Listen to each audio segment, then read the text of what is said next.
and welcome to the November meeting of the Education Committee. As usual, can I remind you that the meeting will be recorded and subsequently made available to the public for listening purposes. So, Claire, do we have any Sederunt apologies? Morning, Chairman. For apologies from Councillor Brodie, Councillor Wiper, Mr Fritchley Simpson, Ms Dennis and Councillor McGregor may be in later. We're missing Councillor Ian Crothers and Ian Dick. With apologies. Councillor Dick's running late. He'll be with us shortly. I think there's 19 members present at the start.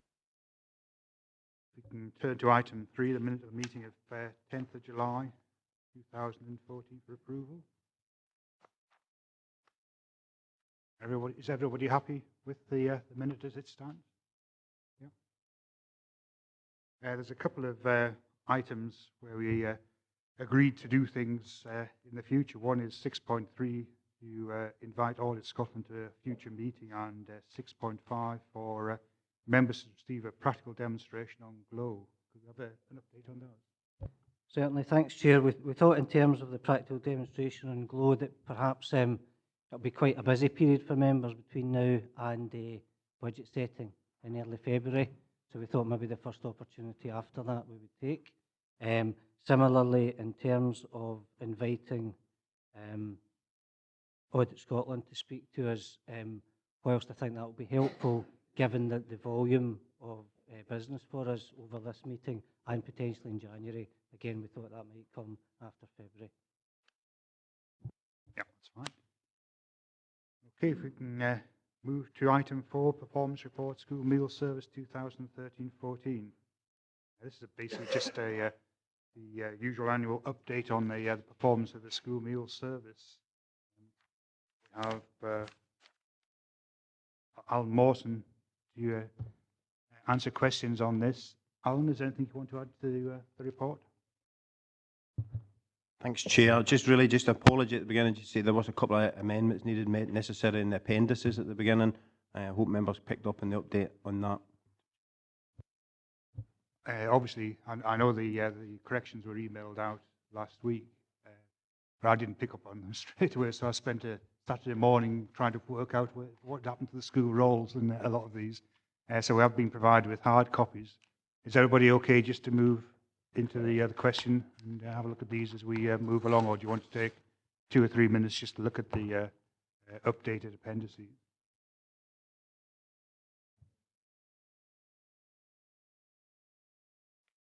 I'll give it a couple of minutes anyway, okay?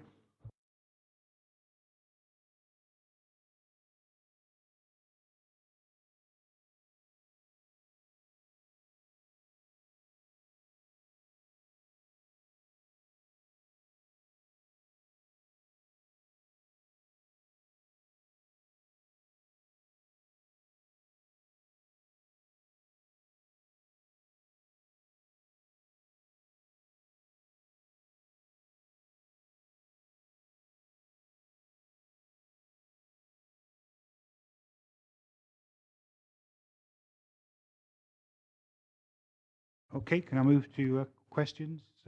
Jim Dempster.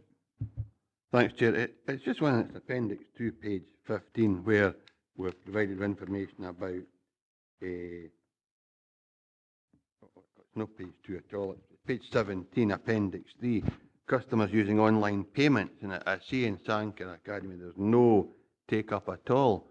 And I was kind of dwelling on that, and probably in the shops in our area, that there will be many of the shops that don't actually use plastic. So I wonder if it's just a habit thing that folk haven't become accustomed yet to paying by card in some of the more rural areas, or whether there is some other factor coming into play there.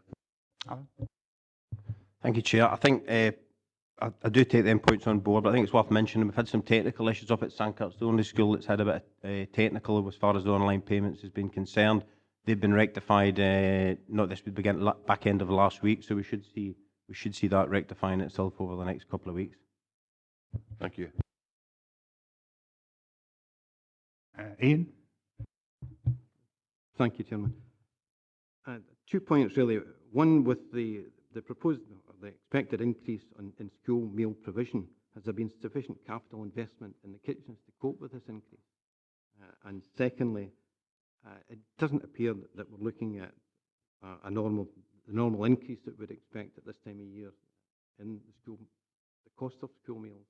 Could you explain the reason? Thank you, Chair. I think capital spend, yes, we've had agreement. Scottish Government's agreed about £220,000 for increasing Galloway capital spend. And I think the report highlights we've had implementation assistants out there trying to look at capacity and issues within school kitchens, and we can assure members today that there's no capacity issues or capital spend or significant capital spend required up and above the 200,000 we've got. If that changes due to a further increase in the P1 to P3 as the year progresses, then obviously we would come back to committee and raise that issue that we've got. The second part of the question, sorry, could you just get a bit of clarity on that one, please? Yes, certainly. Normally we're looking at an annual uplift in the cost of school meal provision, and it doesn't appear to be this year. Could you explain why? Chair, yeah, there's been no price increase as far as school meals is concerned because of the positive return that was the last year. There was no additional cost needed, and it was felt that with the P1, P3 coming in that certainly if there was an increase there, it would be deemed by the public that it maybe would be perceived that it was supplementing the P1 to P3. But the budget itself is adequate for moving forward, and so no supplementation of increased price to the customer was necessary. Alistair? Thanks, Chair. I think I would certainly look upon this as a good news story, and looking at page 6 and the rising trend, albeit it's plateauing slightly, but it must be looked upon as positive. However, and I wanted to ask a question about in secondary schools. I know my clearest knowledge is about the academy, where S1 and S2 are on the premises. They don't go out for meals. And I wondered how many schools in the region follow that policy. And I seem to remember some time ago there were suggestions that there might be a legal challenge to that, restricting children's movements, and that seems to have gone away, which I'm quite glad about. But just wondered, so that's my questions about the legal implications, and also how many schools secondary schools are actually implementing this policy for S1. Thank you, Chair.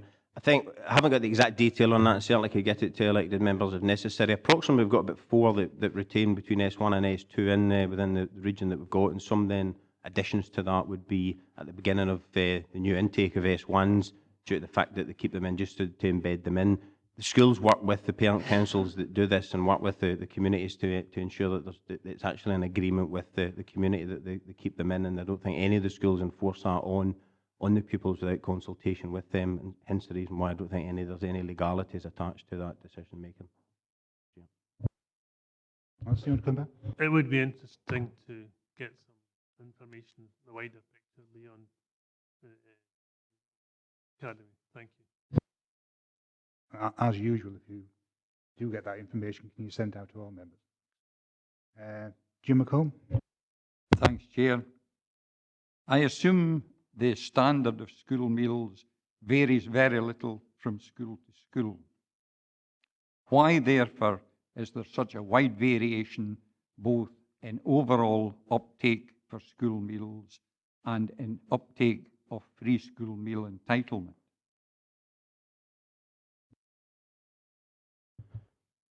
Chair, I think, yeah, certainly the school meals as far as primary and secondary are standardised across the board that we've got. Uptakes, I've been in this post now 10 years, and them uptakes have varied across the piece since then. Is there any fixed reason why that they vary from school to school? I don't think there actually is, and I don't think we've got a specific reason for that. We do try and target the schools with lower uptake that we've got, and we certainly, our catering managers working with our commissioning bodies through education and head teachers, we work in individual action plans to try and address that.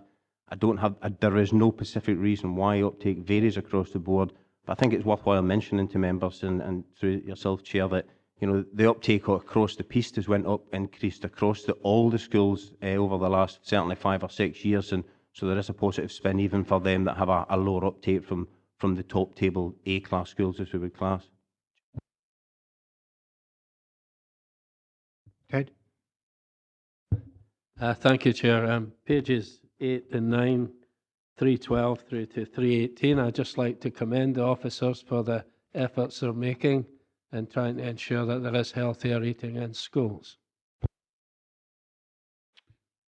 Thanks. Yeah, I think that's all something which we can all condone, and perhaps it's something we can build into the recommendations. Is recognition that the school meal service is doing a really good job, and it's been very innovative in terms of what we are doing in schools. I think that's indicated in the enhanced uptake against the national trend to a large extent, and particularly this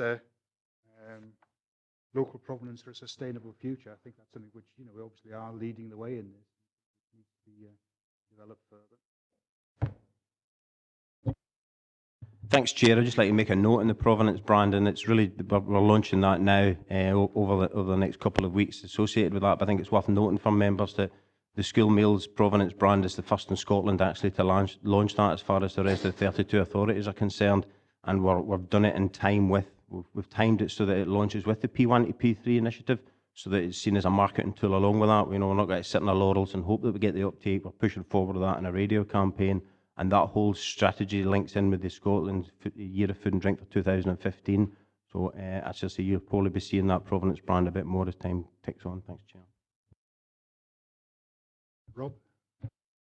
Thank you, Chairman. You're way ahead of me as usual, because it was in fact on the naturally D&G provenance brand, and had been to ask about how that's going to be rolled out, and assuming that we're going to see a lot more of it.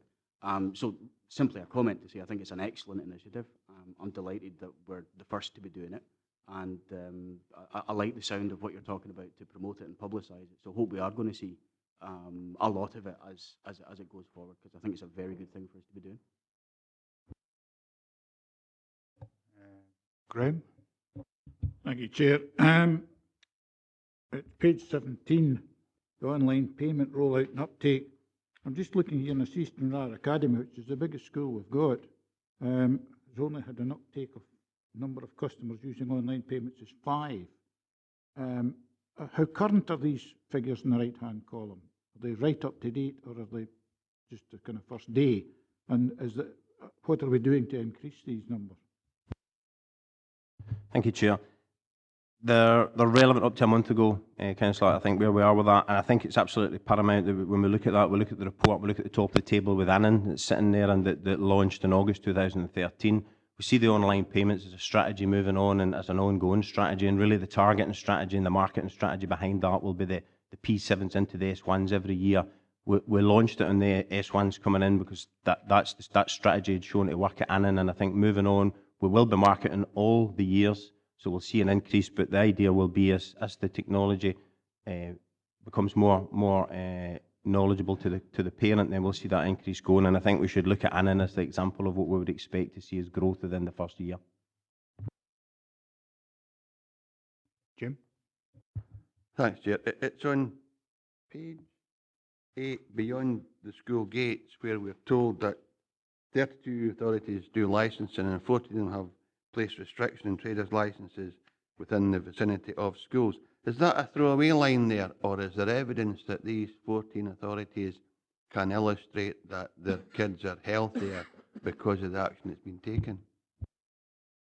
Thank you, Chair. I don't think we can evidence that that they are healthier, but I think the authorities in looking at the licensing beyond the school gates have suggested that, obviously the Stirling as an example, and we're working with through other authorities looking at the licensing restrictions that they've got, and some are removing unhealthy snack vans and replacing it on the licensing restrictions up to a mile or 800 metres away.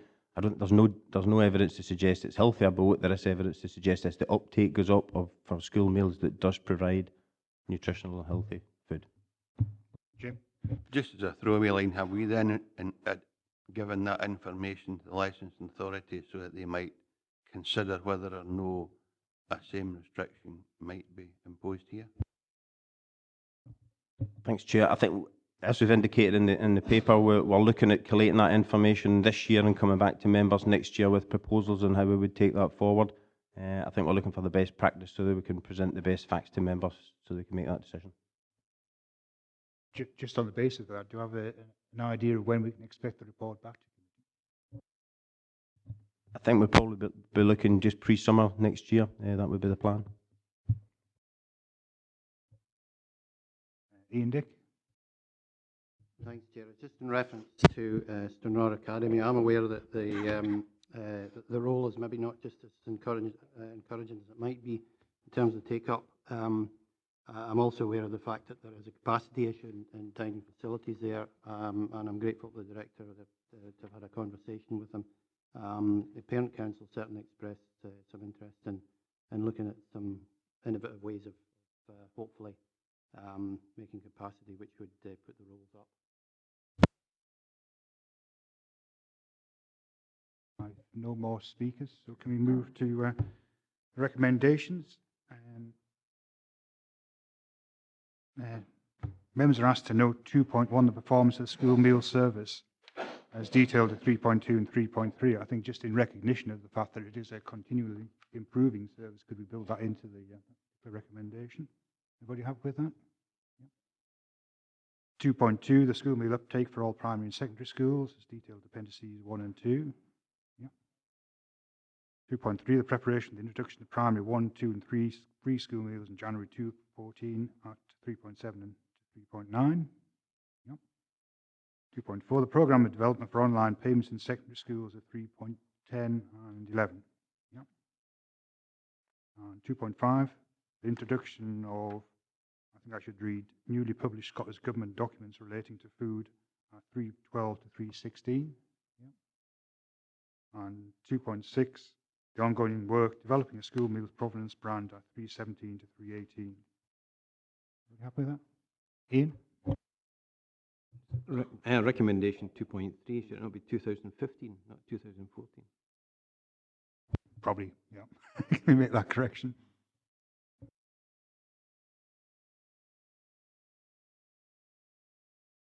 So if we can move to item 5.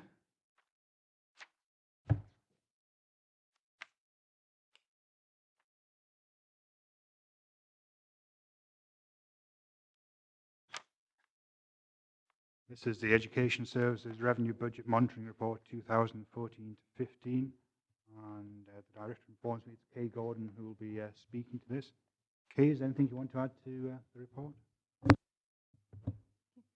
Based on the monitoring position as at the end of September 2014, it's anticipated that the Education Services will return a break-even position by the end of the financial year.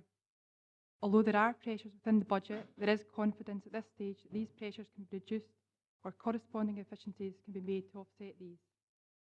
I'm happy to take any questions. Okay. Questions, members?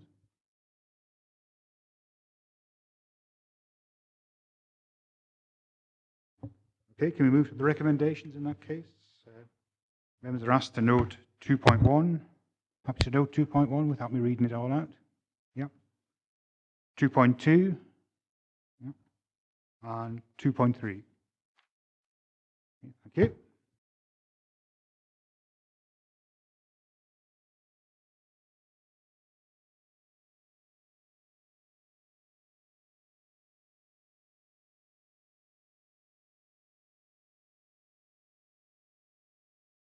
Okay, if we can move to item 6, which is the implementation of partnership schools following the cluster work and review monitoring report. I think it's worth acknowledging that Dumfries and Galloway Council has been very innovative in terms of actively moving to cluster working, recognising there were going to be problems in the future, and rather than just having a firefighting attitude towards this, they actually have had a very much more structured means of moving towards the situation where we are, and I think to a large extent, been very successful in that. Everybody should be congratulating how smoothly it's gone, and the advantages which have been recognised, I think, by staff, including the teachers in the school and also the pupils. So I think it's Gillian speaking to this report. Once again, Gillian, is there anything you want to add to it? Assure members that the implementation of partnership schools are on track, here, and that we're asking members to receive a full evaluation as committed in August 2016. I'll throw the paper open to discussion. Alistair? Thanks, Chair. I'm interested to know whether any guidance is offered to head teachers, concerning how they spend their time between the various schools. Presumably, the role will be, the varying roles will be a factor, one of, but will probably only one of the factors. I presume there'll be other factors as well that have to be taken into consideration as and when they are required in various schools. So I'd just like to hear something about that, please. Jane? Thank you. We haven't given any specific guidance in terms of absolutes, but certainly they've evolved. Members, the head teachers have evolved ways of working, which works best for the specific partnership, and then they are able to share that practice amongst the partnership heads. So they are evolving relatively similar ways of working, but we haven't given any direct guidance as such. Alison? Yeah, I should have said beforehand that I should have made the proviso that so far I've heard quite positive vibes. But then probably that's a hostage to fortune saying that, but so far it seems to be quite positive by and large. Ian? Yeah, thanks. The department will be, I don't want to parochialise it, the department will probably be aware of the concerns of one cluster which is not yet complete in my own area, but it's got implications for remaining clusters which haven't yet been completed. Particular concern in mine is that the third school, which is due to join in August 2016, is the biggest of the three with relatively wide geographical spread. One of the things which the school's parent council had asked for is experiences of other clusters of three, which obviously are going to be the bigger problematics, if you like. And I think it's important that any remaining ones have access to that sort of dialogue and experience of other clusters of three. And we have reports on their success. I think, as far as I can gather, there didn't seem to be too many clusters of two, but we're talking about clusters of three. It's a bigger issue, particularly with a bigger school coming in. Jane? Absolutely, point noted. And I think there are a group of head teachers of three schools, and they have come together very positively, and they've raised a number of matters which we have been able to act on, and that learning will be offered to the triples as they come on board. A lot of the issues are school specific, and whether they were a single or a double or a triple. Some of the issues that we're actually facing are related to supply or transport, and these would be issues if they were singles or doubles, but certainly they have added implications for triples, and we'll take that one. I would add that the parent council had at the outset of this accepted the fact that inevitably there are going to be issues which, as time rolls on and the date gets nearer, that are going to come up. So we can't just simply take it as a fait accompli without taking into consideration anything which comes up in the interim. Jim Dempster? Thanks, Chair. 3 points. Firstly, on 3.6, page 30, where we talk about video conferencing have been installed in one partnership. If that's the way forward, I thought we'd have been doing it in all of the partnerships to ensure that there's an equal opportunity for engagement with the relative schools and principal teachers. In 3.5, and it's just a parochial throwaway line, but with a change in transportation, school bus will be free in some times of the day in our area. I'm sure that'll be the same in other areas. Have we considered using school buses? Because it talks about community transport and commercial, but we have buses as well that may be available. And if we're introducing an arrangement that compromises, and that's known a criticism, the head teacher in 2 or 3 schools, we should be doing as much as we can to ensure that opportunities exist to mitigate that. And if using school transport is an option, that should be considered. And the last thing we talked in, I'm now doing it page 29 and 3.2, I've done it back to front, but in social work we talked about grow your own, and I know we can't grow our own head teachers and teachers overnight, but have we thought about incentives, because we clearly identify rural locations as a pressure, such as a welcome to the area, incentive financially, looking for housing, etc., to ensure that the schools in more remote locations are not compromised and disadvantaged because of the current status of finding staffing generally, as well as the change of practice that we're imposing at time to time. Gillian? Certainly noted the first 2 points with regards to the video conference, and I'll look into that, and in terms of transport. For staffing, we are actually looking at our Grow Your Own scheme. We are looking at partnerships with the University of Western Scotland and the University of Glasgow at the Crichton, and we are hoping to develop some programme for Grow Your Own in the next 6 months. We've given out an expression of interest to our staff, and we have 30 of our current support staff who are qualified to enter teacher training. And from our point of view, it's now getting the right programme delivered in the right model to allow those staff to enter teacher training programmes. It's actually quite exciting, and I'm hoping to have something to tell members in January, because we would be looking for this to start in June. I think the universities are quite keen to develop this over time, but we need these teachers now, so we want to work quickly with that. Thanks. What about incentives other than that? Yes, sorry. Thank you, Chair. We do already have a golden handshake incentive scheme for hard to recruit posts. So if a post has been advertised 3 or 4 times, I believe, then we can then add an incentive onto the advert to try and attract external candidates to that post, or internal candidates if they are travelling a significant distance across the authority. Thanks for that, Chair. Sorry, I take from what you were saying, there's a report coming to the January committee on addressing the shortage of teachers in particular subjects, is that? Certainly, if we have something to report, yes. Because, I mean, it is something which has been raised, I think, with a lot of members in terms of what we are doing to address the shortages generally. Graham? Yeah, thanks, Chair. I'm looking at page 33, and the partnerships, and some of these partnerships are quite relatively far apart. Port William, Kirkinner, I'm looking at Auchencairn, Borg, they're not exactly next door. And the third one that I've highlighted here is Kirgunion, Colvane, Polnaki.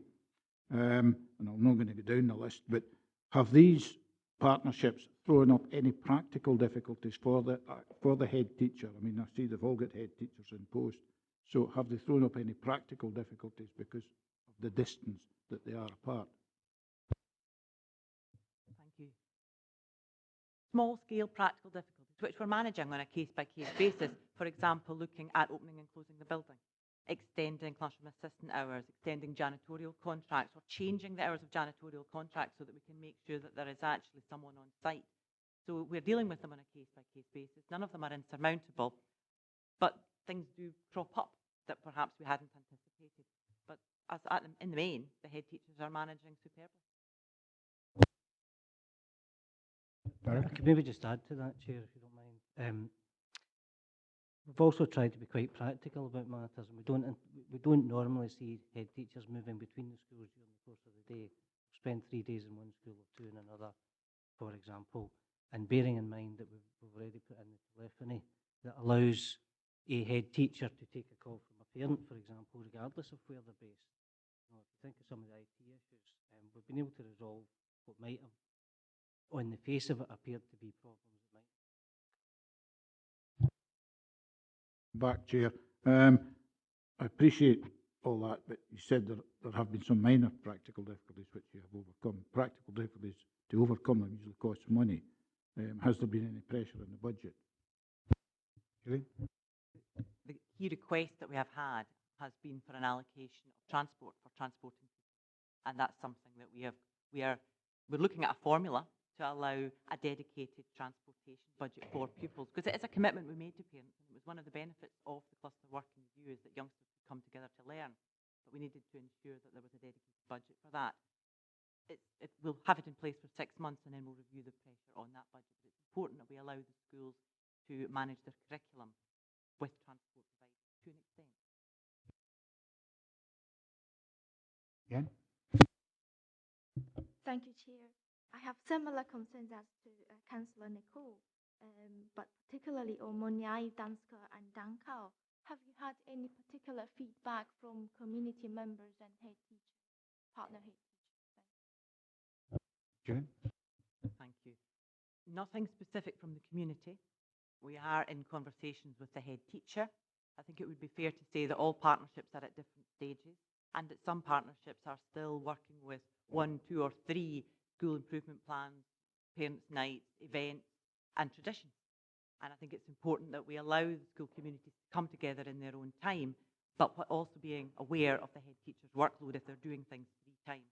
And I'm certainly working hard with Mrs Moyes to recognise a transition away from the tradition of having to do things 3 times, because it is challenging for heads. They want to do things well and they want to do it right, but we've got to manage this. Rob?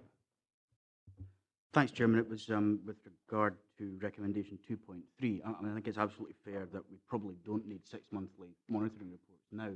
I'm just wondering, however, if it might be sensible for us to look at an update this time next year. Because reading this, it would appear that there might, if we didn't have that, maybe even just as a placeholder if required, rather than necessarily absolutely hard and fast, there might be a risk that we don't really come back to this in depth until the autumn of 2016 when we get the evaluation. And clearly there's still a lot to develop and work through here, so it might be sensible just to have that as an option for us. Yeah, I was actually going to move that in the recommendation rather than waiting 2 years, given that there's a lot of flux and fine-tuning in the system. We do have a report in a year's time rather than 2 years' time, but I don't think we do need the 6-monthly report because, to a large extent it is stabilised. We are learning from what's in place altogether at the moment, but fine-tuning, etc., and the going together with the other schools in the group. So we'll come to that in the recommendation. Copy your notes.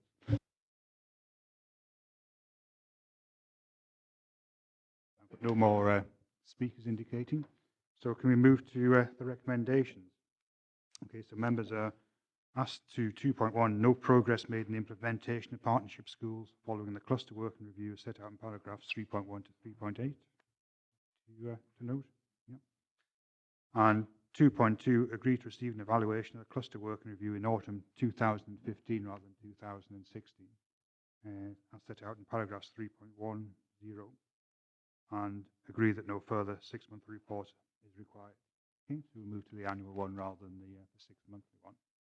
Okay, thank you.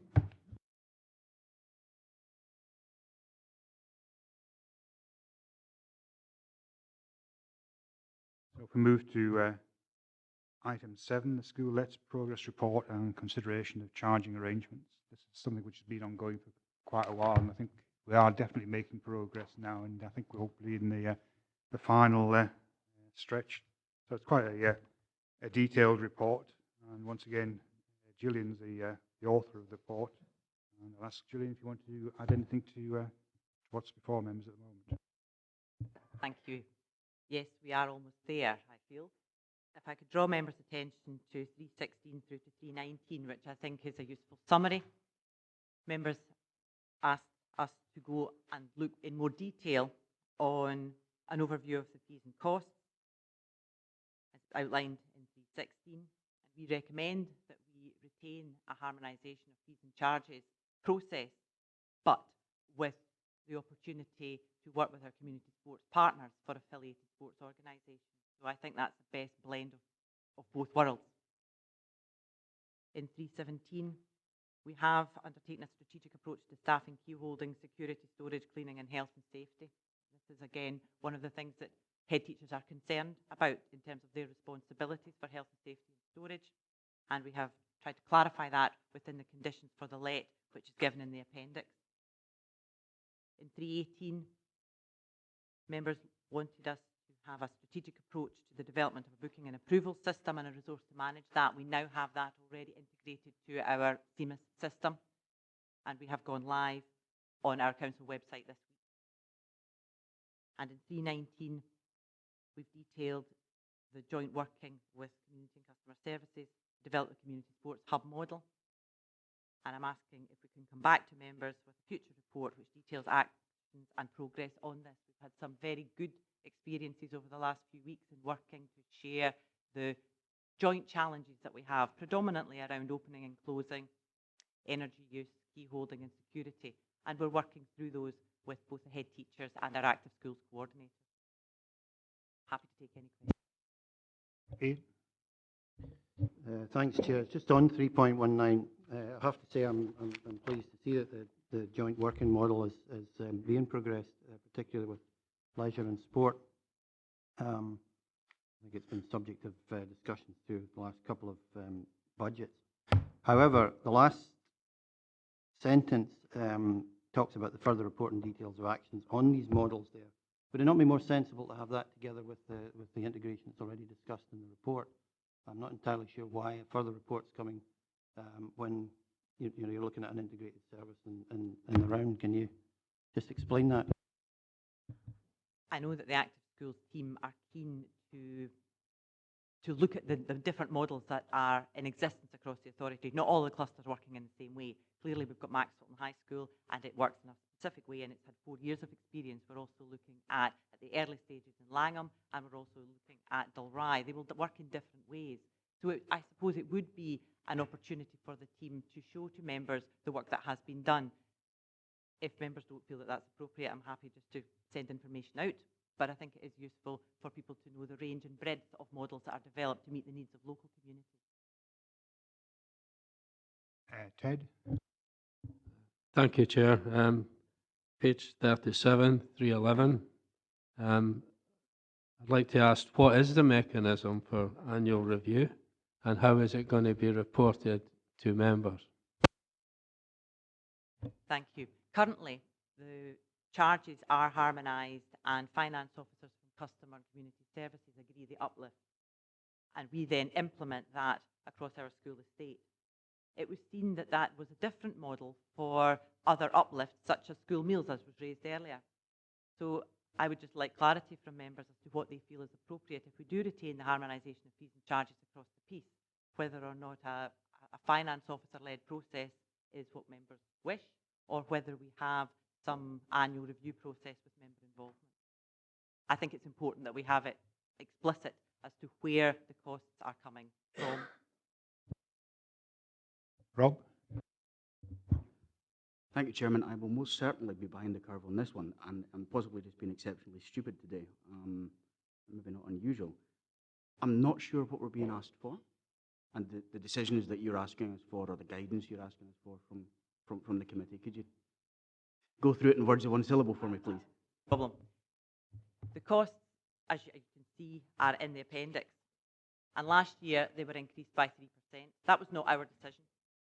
Education Services decision. That was a customer and community services decision. And I'm asking members if they're happy that that remains.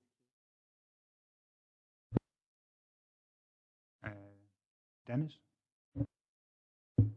Yeah, Chair, it was back to 319, and having just seen one of these sports hubs develop and interact with the new school setup in Langham, especially, I've got to say I think it would be very good that a full report came back here so that every member understands how these operate.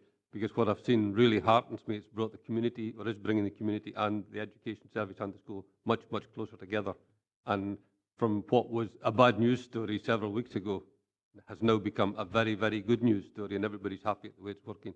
So I think it's something that members really should be appraised of, so they can understand it and probably push it forward across the region, because I think it's an idea that does work and can work, and to the benefit of community and council. Yeah, I agree with that. I think it is something which we need to advertise more widely, not just to this committee, but outside of the committee as well. So I do think that would be useful to have that coming forward as a separate item in due course. Jim Dempster? Yeah, thanks, Chair. Gillian, there's no reference, well, I don't think anyway, to catering. And one of the issues raised locally, and I'm sure it will occur across the region, is folk want to have a function in an event, and use the dining hall, the lesser hall. And at one time, they were required to hire the school catering staff, whether or no they were engaged in activity doesn't matter. They had simply to be present. Have we addressed that, and will that be coming in the report, or is it simply encapsulated within the school hall, not for sports activities? Does that include the school hall plus the kitchen, plus the catering staff for that price, or is that the more detail to be coming forward on that? I'm looking behind me to see if Alan's still here, but I think he's left. No, the school hall is the school hall, and it is not the kitchen. And that's certainly something I would have to come back to members on. People who are bringing in a late can bring in catering, but the letting of a school kitchen is certainly is a separate matter. I'm happy to give more detail to members. I don't know the ins and outs, Jim. I will have I'd to be go grateful back if and Gillian would look into it, and maybe all members would be interested, because sometimes it would be a buffet, but nevertheless, in the past, because it was part of the servery, we were required to have maybe we're needing somebody for Solway River Purification Board there as well. But aye, it would, if you look at that, Gillian, and come back, because I think we need a comprehensive, so that when a member of the public asks a councillor what the position is, he or she's able to say, there it's there, and it's in black and white, and that isn't it. There's no criticism, by the way, it's just not currently reflected in this document, I don't think. Yeah, I think in the past there have been health and safety considerations to be taken into account. I don't know whether they've been resolved across the council facilities in general. Ian Dick? Yeah, I think just sort of following on from what Rob said, the harmonisation here, is it in essence that it's 2.5, which relates to the 5 areas which are not harmonised with the pricing structure? Is that really what we're talking about in terms of harmonisation? And secondly, is what's proposed here, given that you have said at the moment there was a CCS increase or decision to increase by 3%, and they made the decision, how is that impact? Who's making the decision now? Is it education, or is it an integrated decision on the pricing structure? Where does the authority lie there? I would have thought it would be a decision between the two services, but if you could just expand on that. Chair. In terms of 2.5, there are 5 schools that currently have a reduction, 30% reduction. That is historical, and we don't feel that that does not reflect the current practice. We don't require separate schools to have a 30% reduction because the fees are now harmonised. The way that came into place was that there was no village hall nearby, and therefore certain schools were cheaper because there was no alternative facility. If, as since 2011, all the costs are the same right across the council estate, there's no specific need to have a 30% reduction. So that was the reason behind the recommendation 2.5.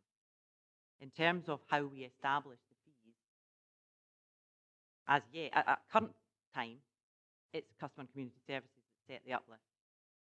Going forward, we have to do that in some shared manner.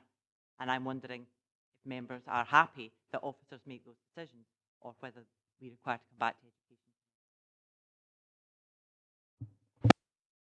Just ask, are you talking about the mechanism, or are you subsequently talking about pricing, which would then come back to members for approval? Yes. And so it's not a delegated authority to go and put the price up without coming back to us and saying we recommend, on the basis of consultation with CCS, that this is what we charge. I'm asking if that is, if members are happy that we make that decision as is current, or whether to come back to members to say this is the uplift and therefore this is the new price. Because at the moment there is no mechanism that I'm aware of that comes back to Education Committee.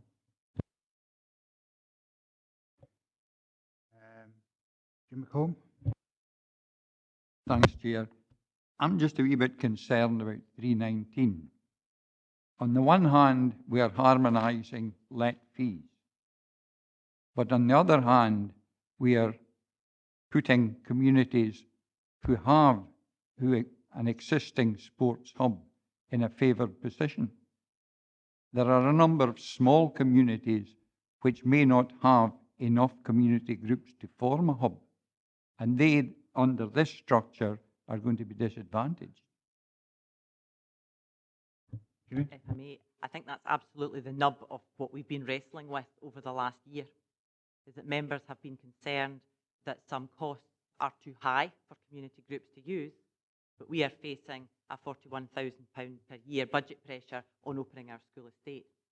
So it is trying to balance fairness and parity across the region in opening up a school estate with affordable community sports facilities and a budget pressure.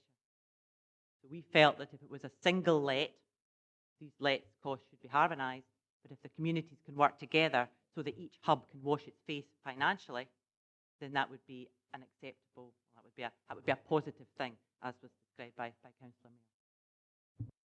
Jim? could I ask, how many hubs are there at the moment? There are 3 working as hubs in the way that Maxwell High School is working in terms of not scheduling the activities to make it cost effective. That's how I would define a hub, so that they are not considered as individual lets, but the activities are scheduled together so that it becomes cost effective for janitors and cleaning it.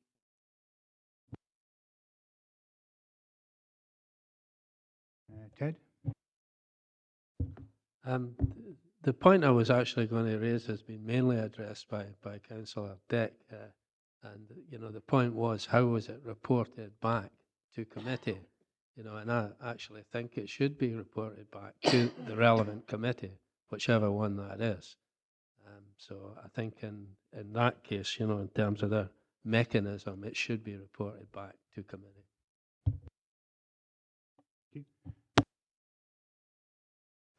Thanks, Chair. Looking at 3.13, physical activity and sport, and I think we would all agree that it's important, very important, that the young and the not so young should engage in more physical activity for the obvious health benefits.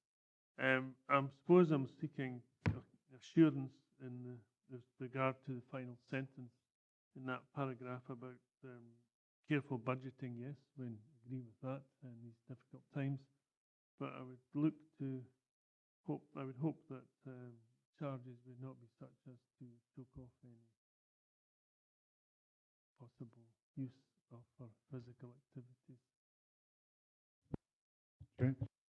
Yes, absolutely. That's what we are trying to balance. And in the paragraph below, 3.14, trying to establish what core hours are available for use. Members suggested at the last meeting that they wanted to know exactly when all secondary schools would be open for use. And we now have that agreement that between 4 and 6, there will be no charge for active schools and community sport activities. Yeah, and I think it's also important, as it says in about the PPP, that we do make the maximum use of the additional hours there, as well as the 4 to 6. I know we have been making more of a strenuous effort to get these out to the local communities, that these hours are available and they should be used. I've got no more speakers indicated. In which case, can we move to recommendations? So, members are asked to 2.1, note progress on the communication, improve management information to promote school lets. Happy to note. Yeah. 2.2, agree the terms of letting is outlined in 3.5 and detailed in Appendix 1. Yeah. Consider whether or not school let should remain within the scheme of harmonised fees and charges as set out in 3.6 to 3.11. We read that? Yeah. With, as Ted suggested, reporting back to this committee for ratification. Yep.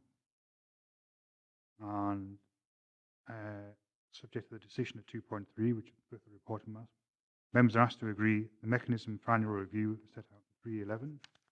It's being covered in the discussion. And 2.5, that all schools use the same pricing structure with no local reduction arrangements as set out in 3.12, apart from where the community sports hub models are developed with affiliated organisations as set out in 3.19. Yeah, yep. And 2.6, to receive a further report on community schools hub models are set out in 3.19. And you say, obviously, we know we're on a new path now in terms of the mechanism for letting and hopefully making more of these community facilities within our schools. So perhaps what we also need, I don't know whether we need as part of this report or part of a separate report, is an update on what progress has been made, you know, in terms of how many hours of lets there are, whether we actually are covering the costs, etc.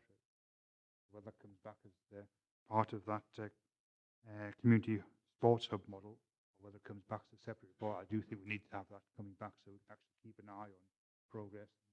If we aren't making the progress we're expecting, adapt the model once again to tie that in.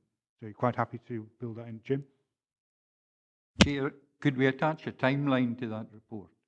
Yep, I think with all these reports we do need to attach a timeline, otherwise they can tend to drift away. So I'll leave that to Gillian. Can you give us some sort of indication?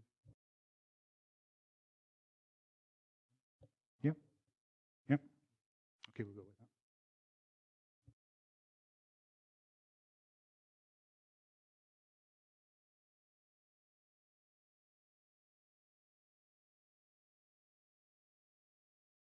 if we can move to item 8, supporting learners' service review. This is something which has been ongoing for quite a while as part of not only education's review of its services, but also the council's overarching review. I mean, we know we're in very tough times financially, and the council does need to see what services we offer, given the budgets are being cut very significantly across the councils as a whole, and how we actually deliver these services, as well as we have done in the past, and hopefully we do better. So Anne's and her team have been carrying out this first service review for the Education Committee, and I think she's produced a very good, very detailed report, which is given in this report and the various appendices. So Anne, can I just ask you to give a few words of in the way of an overview of what you were tasked with doing and what you've produced? Thank you. I just wanted to say that the service review team obviously used the Dumfries and Galloway Council toolkit to go through this rigorous process. And just to remind members, a service review, and this is a quote from the document, service review is a review which is designed to assist in the prioritisation of outcomes and identify efficiencies and savings. A service review should be used to achieve financial savings by providing options for levels of service delivery and/or efficiency, improved efficiency, effectiveness and performance, assuring value for money. Whilst that was very clearly stated in the document, we were also very conscious that this was an opportunity for us to reflect on the service as a whole and to consider if it was currently fit for purpose. But due to the importance and value education services places on all children, particularly those most vulnerable, it was imperative that this service review received the attention to detail as outlined in our processes and taken to committee both on the 25th of March and also on the 30th of September. To address concerns raised during the consultation and engagement with families, young people, staff and partners, as well as the Education Committee agreed outcomes and council context, we have identified 2 possible options outlined in detail in Appendices 2 and 3. Both options offer a rationalised service that meets needs, reduces duplication, targets and focuses resources rather further and addresses best value. With option B, which was the preferred option, we would focus our attention more on the impact of resources, how it actually makes a difference to young people, and work with area committees on managing how needs are met and resources maximised. With option B comes a level of responsibility and accountability that helps ensure best value whilst putting our families first. Okay. Members, can I throw it open for discussion?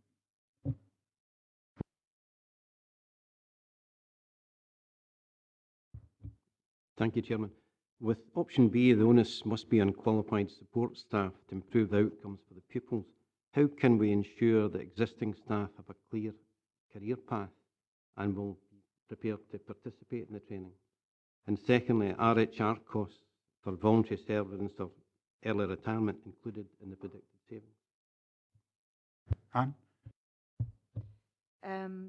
Fundamentally, in this review, it was about creating a career path for non-teaching staff. We had a great deal of concern expressed to us in the focus groups, particularly about how following single status, fundamentally, how people felt about the roles and responsibilities.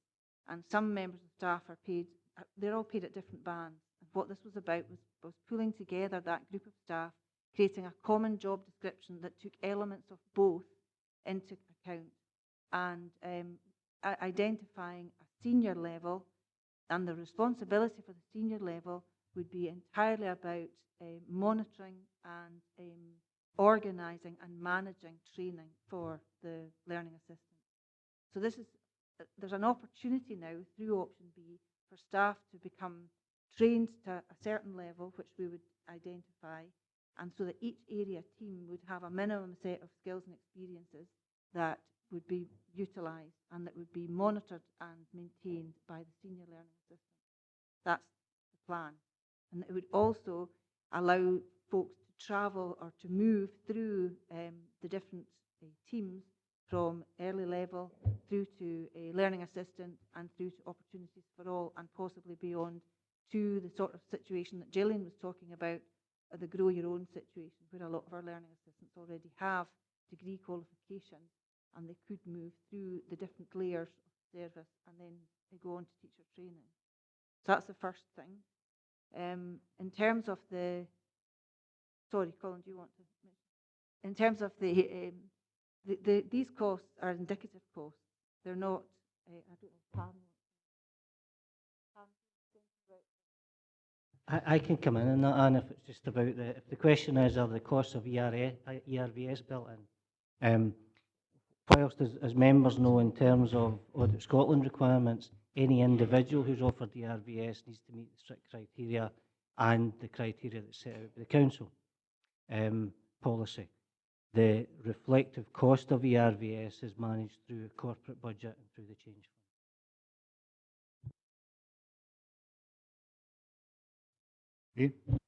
Just to go back on one point, my first point, what happens if these staff do not want to participate in the training? What happens to the staff then? Staff have an option. We can't make staff. And it have to be a process of voluntary and systematic and planned migration to a new structure. So therefore we anticipate that some people may not want to be involved. There are two routes we can go down. We can either create a new job description and have applications, or we can just manage the situation as staff move to a situation where it would be voluntary. But in the end, we can't force staff. I think, Chair, I would like to come in on that one as well. I mean, there's an element of hearts and minds, but actually one of the real common gelling purposes that we've got as teachers are people involved in education is the welfare of children, and particularly the welfare of vulnerable children. And we tend not to have difficulty in terms of where we offer good CPD and professional development for all of our staff. It does get uptaken, so that's not a particular concern. Ian? Thanks. I'd just like to preface any questions by saying that, I mean, first of all, our group certainly agrees with the fact that option A is not the preferred option, and we accept the point that the EIS made on that. I think it's important that early identification is the key in the 3 to 18-year-olds. And the other thing I think we're keen to see is making sure that there's consistency across the region. The questions I have on this, option B, does it include the provision in school nurseries? And does that include partnership nurseries? The other thing that I think is in the sort of ensuing questions, do we have evidence that we have the fullest extent of need for this type of support? Are there waiting lists, hold-ups in assessments and referrals? And I would say, but with particular reference perhaps to the autistic spectrum. In terms of school nurseries, what you'll remember is the Education Committee agreed on 2 service reviews. One was early years and integration, and the second was additional support for learning. The early years and integration review was put back because of the introduction of 600 hours for 2-year-olds, looked after children and beyond. Therefore, it's the early years team and the partner group nurseries are out with the remit of this particular review, but we've already started discussions with the manager of the integration service, and we don't feel that this is, and in fact we feel that this has been designed in a way that those members of staff can quite easily slot into this at a future date. But there is a strategy group looking at early years and integration at the minute, and we'll be bringing forward some savings to Education Committee. In terms of evidence of need, what we've got at the minute is we have a matrix system, and staff identify need through that matrix. As you'll have seen with the figures, we have quite a large percentage of those identified with need who come other moderate learning disabilities, which gives us a non-specific categorisation. And well, I think that gives us a clue that our staff are identifying need very well, but possibly aren't experienced enough to know what that need is specifically. So there's a huge training issue that we have to build into the system from now on, which is why building capacity has been a major theme throughout the whole process. Thanks for that. Yeah, I mean, I'd make the point, and I think it was a point raised by the SNP group at the seminar when we asked for additional options to be looked at. And it was the key thing to this was that if you identify it at nursery stage, it can perhaps alleviate some of the pressures later on. And that was the reason for us requesting that. The option B has pulled together a much more robust early learning strategy. It's now being much more focused. We're extending the role of what was educational visitors who worked in 3-5 now from age 2 to the end of primary 1. We're taking another group of staff and rebadging them to be early level family support, because that was another key gap in what people were telling us, that there was not really enough family support. So that's being built into new job descriptions. And did you want to add anything about the matrix?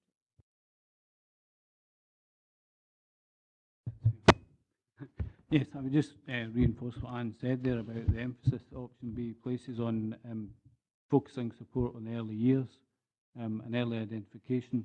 We have a group of staff, educational visitors, who are very skilled and talented, but option B reinforces that and increases the numbers at that level.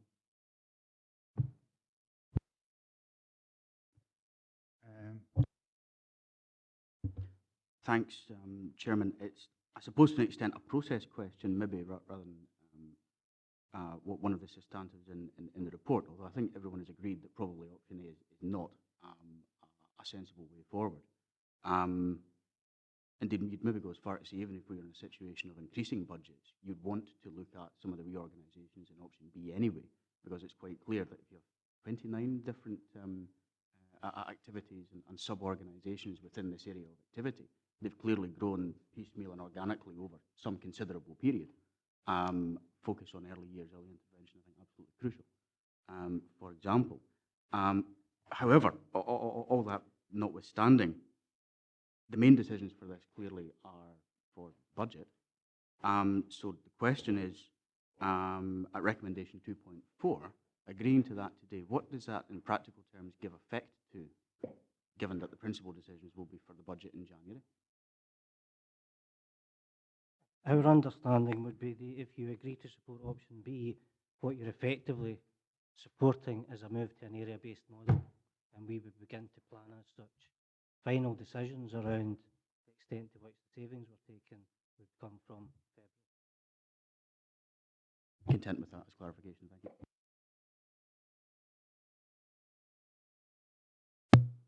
Robert? I was just wondering, had any thought been given to the rationalisation of PT posts in the secondary sector? That is PT SFL, PT pupil support, PT behaviour support. But there's a tremendous, well, potentially a lot of overlap, duplication there, and perhaps a more efficient and effective review of those posts could be advantageous. Chair, if I could pick up on that one, that overlaps somewhat with the core delivery review that will be taking place around secondary and primary, and savings that need to be made there as well as efficiencies. Secondary head teachers have responsibility for the management structures in their schools. They're not the same in every school. Secondary head teachers are looking very carefully at the number of principal teachers they've got and whether it can be rationalised to bring about a more effective situation. So it overlaps to some extent, and it would have been wrong, I think, to take that away from the secondary agenda. But it is being considered. Anne? But your point is very well made about the duplication, and that's one thing that option B is proposing, is we remove those barriers between additional support for learning, pupil support, behaviour support, so that we can build the capacity amongst the staff. Yeah, thank you for that. I mean, my consideration is parents of people perhaps being dealt with by behaviour support principal teacher, and very often that people will have learning support difficulties. At the same time, mainstream traditional guidance, people support will maybe dealing with that people as well. You know, who does the parent phone, to put it bluntly? I think we need to add into that as well the GIRFEC approach, so that each pupil would have an named person that oversees all of that. Thanks, Chair. I would certainly welcome the rationalisation of the support structure and also the increased emphasis on early years. However, given that a number of the support workers will have an increase in their pay banding, are you confident that you'll get sufficient applications for ERVS? What we have had in the last 3 years is 44 applications for ERVS and 9 people have gone. The age profile would suggest that yes, we are, but I can't guarantee that. But I think that what's on offer to staff, we would be in establishing an induction program for learning assistants and an ongoing training program, because what we find is that the staff that are in specialist facilities or in learning centres go through regular updated training and their skill level is significantly higher. Another reason for introducing the senior learning assistant. So I think we have to test that at the minute. I think, Chair, if I could just add, I mean, all of our, when you say, is that a misnomer, our intelligence, but our intelligence would suggest that we're likely to attract enough ERVS, especially as over a 3-year phased period, and looking at the fact that a number of people have requested in the past haven't got to go.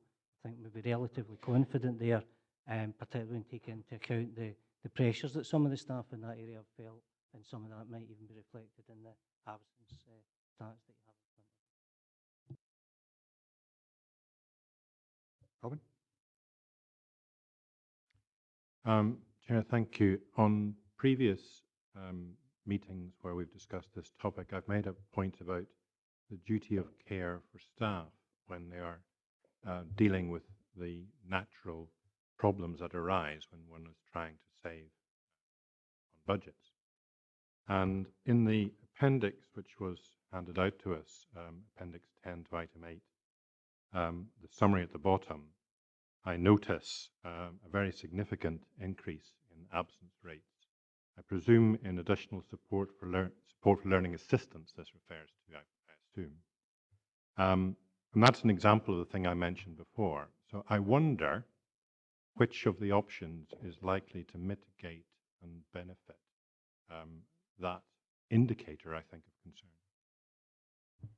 Option B for sure, because that's about creating a career path. It's about identifying training. It's about pulling staff together, clarifying roles and responsibilities, and taking away the divisions that currently exist between staff, between classroom assistant level and additional support and behaviour support, most certainly.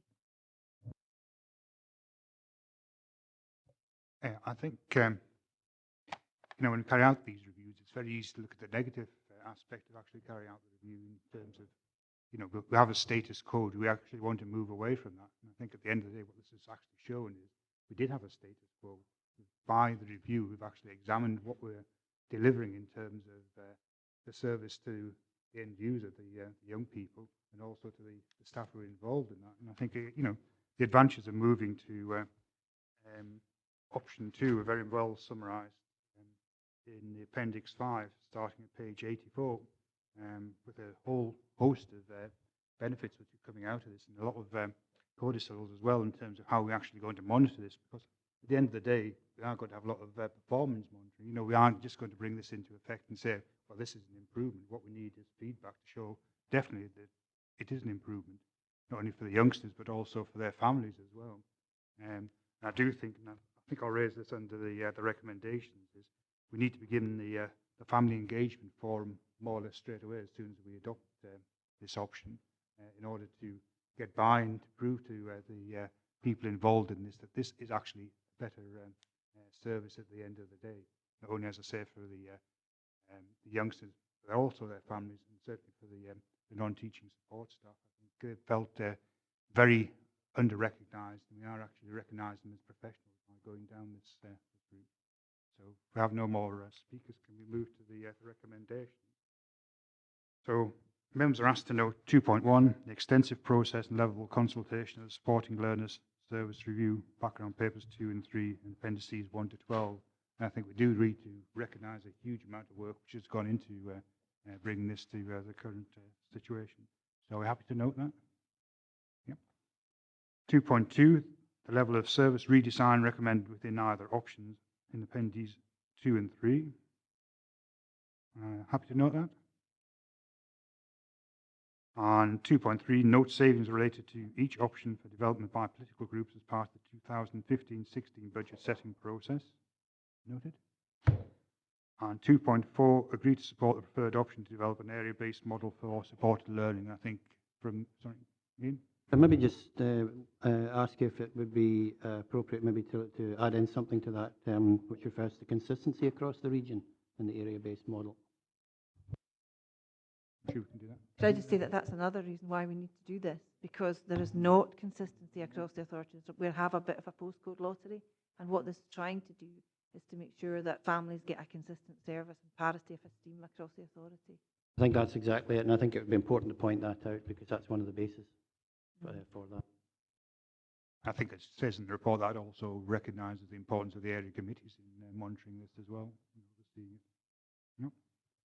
And 2.5, just formally to recognise we need to begin the family engagement forum as soon as possible in order to begin that process and convince the end users that this is actually an improvement in the service. And can I add another one at 2.6 to receive regular updates on the progress of the review. I don't know what sort of period you want, every 6 months. Yep. And the first one being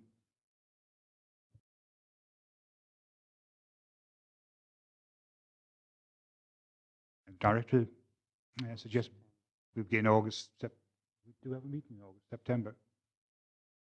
That gives the opportunity to get the thing up and running, and then monitor. It's got to be a 3-year migration to the option B.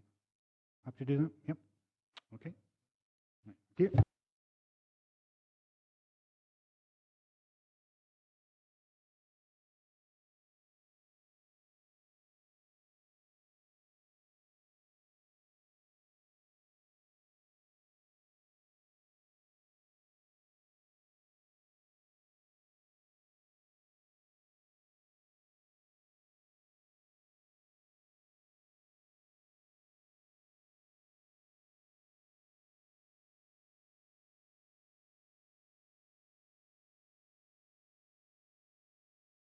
Okay, members, if we move to item 9, the Health and Safety Progress Report. This report provides members with a progress update on the Education Services Health and Safety Action Plan, which was part of the Education Business Plan, which went to the September 2014 Education Committee. And we have Lauren Foss and Lorna McCubbin to speak to that. Is there anything you want to add to the report? Thanks, Chair. Nothing to add at this point, but happy to take any questions. Members?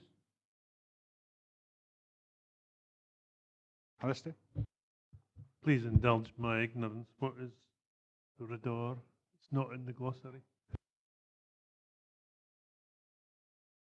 Top of page 116, underneath the table. I think the table got split away from the footnote. Chair, RIDOR accidents are what we would consider a more serious accident. They're reportable to the HSE. They tend to be something that there's a list of criteria that the accident has to tick some of the boxes in there. So it's a trip to the hospital, it's a serious fracture, it's a controlled substance, that kind of thing. That's a RIDOR reportable accident. Jim Dempsey?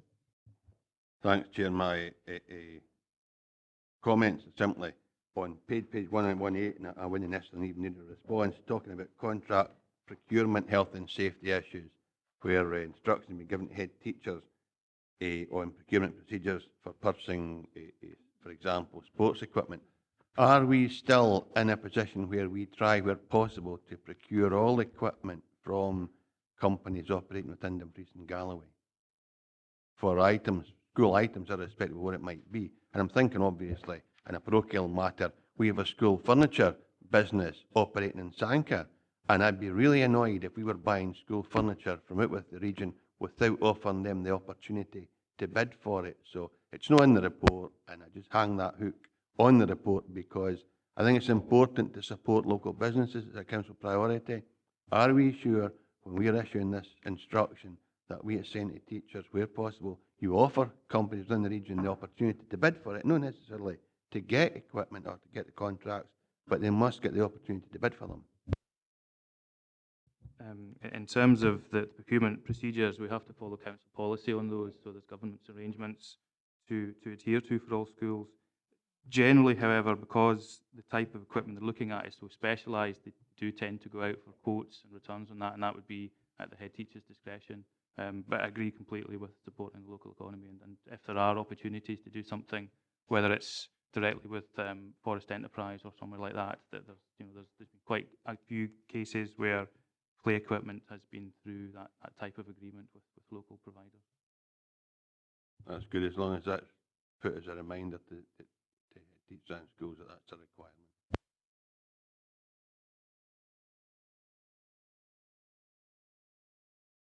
Yeah, I've got no... It was just a quick one. We got a report of a chemical spill in one of the Syracuse schools. Was that the case, and what happened? Aaron? That was Dalry High School. Yeah, there was a chemical spill inside the chemistry store. A shelf, for whatever reason, failed and caused an acid to spill from that shelf, splashing the chemistry teacher on his arm and his leg. It's currently under review just now, but from the information that we have to date, I would say it looks like it was a shelf was in the cabinet upside down, and that's caused it to tip when the chemical bottle was put back down in a slightly different position. The incident was handled really well by the school. Interestingly enough, a fortnight before, the fire service had been at the school doing a practice run for a chemical spill, so they were well prepped and knew how to deal with the situation. So it went fairly, other than obviously the injured teacher, the incident was handled well. I've got no more members indicate they want to speak, so can we move to the recommendation? Members are asked to review progress of the Education Services Health and Safety Action Plan. I think we've reviewed that. Yep. Okay, thank you.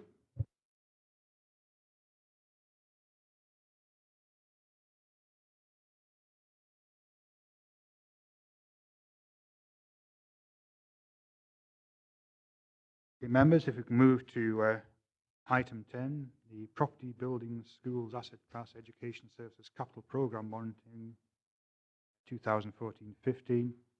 This report provides members with an overview of the progress made to date on the agreed schools asset class priorities within the current financial year, and further details committed financial allocations for 2016/17. The report also provides information in relation to building works and contractors working within education premises as requested by this committee on the 10th of July 2014, to receive information on procedures and guidelines for visitors access to school during term time. That's contained within Appendix 3 of the report. So we have Lauren to speak to the report, and can I just ask members if they've got particular local issues about schools within their ward, if they could raise it with Lauren out with the meeting in order to facilitate business. Okay. Lauren, is there anything you want to add to the report? Thanks, Chair. Nothing further to add, but again, happy to take any questions. Yeah, especially you, James. Okay, members can open it. Jim? Here, with regard to 3.3, the condition survey, it says it will be presented at a future meeting. Could have any clarification on when that meeting is likely to be? Thank you, Chair. The condition surveys have just recently been handed in to the authority. They are now complete, so the intention would be to bring it. I think in the recommendations it suggests that the condition investment priorities would be updated in early 2015. But if we're in a position to have all that detail presented correctly, it may well be at the January. Thank you. Ian? Thanks. I just, on this, I have one question, but there's one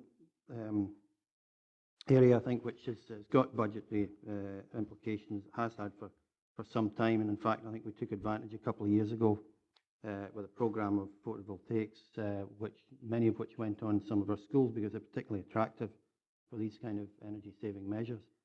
Can I ask, and it certainly be subject to discussions in relation to budget and asset management, that any further development of insulation energy saving measures, which is a particularly attractive thing, by the way, in educational terms for the school, that we pay particular attention to some of our schools which have not yet been cited for perhaps a programme of photovoltaics, for example. Can I just ask, because I noticed in the section on governance assurance, it might not be appropriate, but property services is not included within there. Can I just ask where exactly educational assets such as buildings sit? My understanding was that they were part of the corporate asset management. I know we divide our assets into road management, administrative buildings,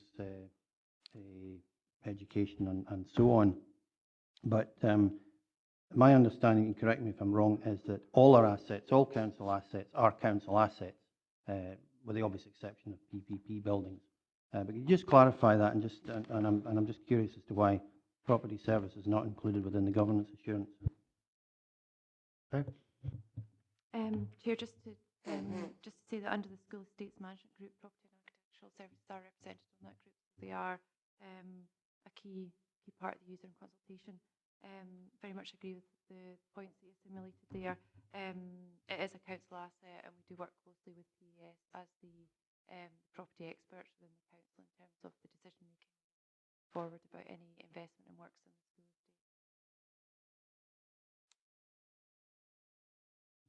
Can I just ask a question about the Appendix 1, the boiler replacement in primary schools?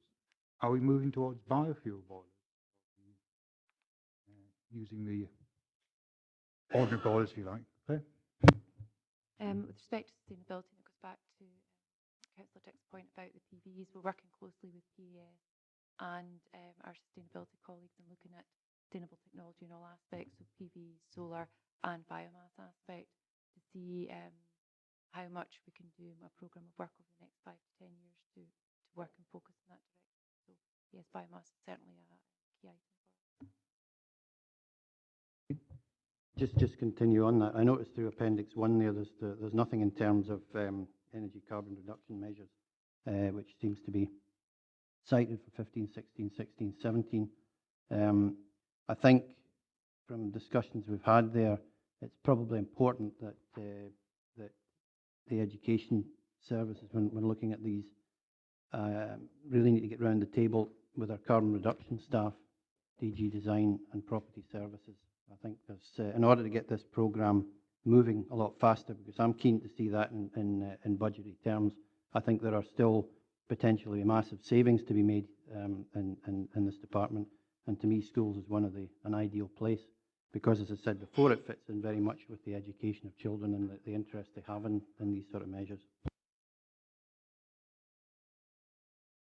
Okay. We note and absolutely agree with your points made. Just to probably say for clarity that there is an opportunity with carbon saving and sustainability measures not to have to attract the costs associated with that from the asset class, but through a different loan funding support, and that's why we're working closely with PES and our sustainability and utilities colleagues. So there is a separate stream which is really focused on implementing this sustainable technology. Graham? Yeah, thank you, Chair. It's on the biomass plants. I see in here it says all primary schools upgrade biomass plant. Total budget allocated 15,500. Actual net spend 8,000. Forecast net spend 43,000. Didn't get a lot of biomass boilers for that kind of money. How many schools have got them? And I mean, this is all primary schools. So could you kind of make me a wee bit brighter on that? So initially out of this programme we're looking at 5 which have been implemented, but just to say there's a separate loan scheme which actually funds the biomass. So the cost of the biomass is not getting taken out of this funding stream, the asset class. It's a separate revolving loan scheme, so we're looking to attract a different way of financing that. It's very effective, and Chris Woodgie from our sustainability department is leading on that. As someone who's attempting to put in a biomass boiler at the moment. Is that the same type of scheme as I would be looking at, only on a commercial scale? Because I know what you're talking about here. There's a payback from the government for putting them in, so that should pay for the cost of the boiler. Is that correct? I wouldn't like to assume which loan scheme you're using, but I would like to probably say there's probably similarities in that, but it's a very well developed scheme, and in line with our increased understanding about how to design and implement biomass schemes. I think it'll be a lot faster and a lot better implemented going forward. At the risk of opening us up to a general discussion, could you continue the discussion outside? Yeah, just say, Chair, that my biggest problem is getting the boiler placed so it's handy for the wife to fill the hopper. Ever the gentleman. I can move to the recommendations. Oh, sorry. Hey, it's just to raise the issue, you've got contractors working in schools, and there's no mention of the requirement for PVGs for the workers, for employees. Is that still the case that these are required? In terms of PVG checks, they're only required if anyone's in a school unsupervised. Generally speaking, when they're in a school, they will always be supervised by either a member of staff or the janitor, or they're in an area where there are no people, for example, the boiler house, etc. If a PVG check was required, that would be stipulated, and the contractor would have to conform with that. Claire's just pointed out we have two other speakers, Alistair and Yen. So, Alison. Thank you. Caught your eye at last. I'm looking at Appendix 1, and I wanted to ask about the rolling programmes, and specifically the boiler. On about boilers again, the boiler replacement. I wondered what the criteria was for that. Is it in chronological order, or are there other things that would accelerate a replacement in front of perhaps another school? That's my first question. My second question was just about the next page, page 127. The column regarding slippage. Are negative figures? Does that mean it's not been implemented? Does that mean slippage? We're not implementing it, or we have implemented it? I'm not quite sure. Sorry about that. Aaron? Thank you. The boiler replacements, in terms of prioritisation, is informed by the condition surveys. With the latest condition surveys, then we'll be using that to identify which school is the highest priority, and doing them in those orders. In terms of the slippage, it's acceleration, so it's drawing down funds from future years to this financial year to pay for the projects that we've got in there. Yeah. Thank you, Chair. My question is to now page 128, Appendix 2. My question is regarding to Lockerbie Primary School, the refurbishing works. Yeah, as I said at the beginning, if we've got specific questions about individual schools within our wards, if we can bring it up with Lauren outside of the meeting. This work's been ongoing for 2 years, and I just want to know if this is something, a particular barrier in place. No, it is just going to open it. So if you can bring it up with Lauren afterwards. Okay, so if we can move to the recommendations. 2.1, agree to receive an update on revised prioritisation methods at the first Education Committee in 2015. Do you have to receive that? Yep. Agree to receive an update on school investment priority order at Education Committee in early 2015, and Lauren's given us an indication that's hopefully going to be January. Or failing that March, but preferably January. 2.3, note the current financial position as detailed in Table 1. Noted. Note the 2.4, note financial allocations as detailed in Appendix 1 for the property, buildings, asset class capital programme for 2015, 16 and 16, 17. Noted. And noted information provided on procedures and guidelines for visitor access to schools during term time is detailed within Appendix 3. Noted. Okay. We can move on to item 11, which is Lockerbie and Syracuse University Scholarship Trust. And this report advises members of a change in reporting arrangements and administrative support for the Lockerbie and Syracuse University Scholarship Trust following the trust meeting on 4th of September, where basically they requested that this be transferred to the Andale-Nestdale Management Committee.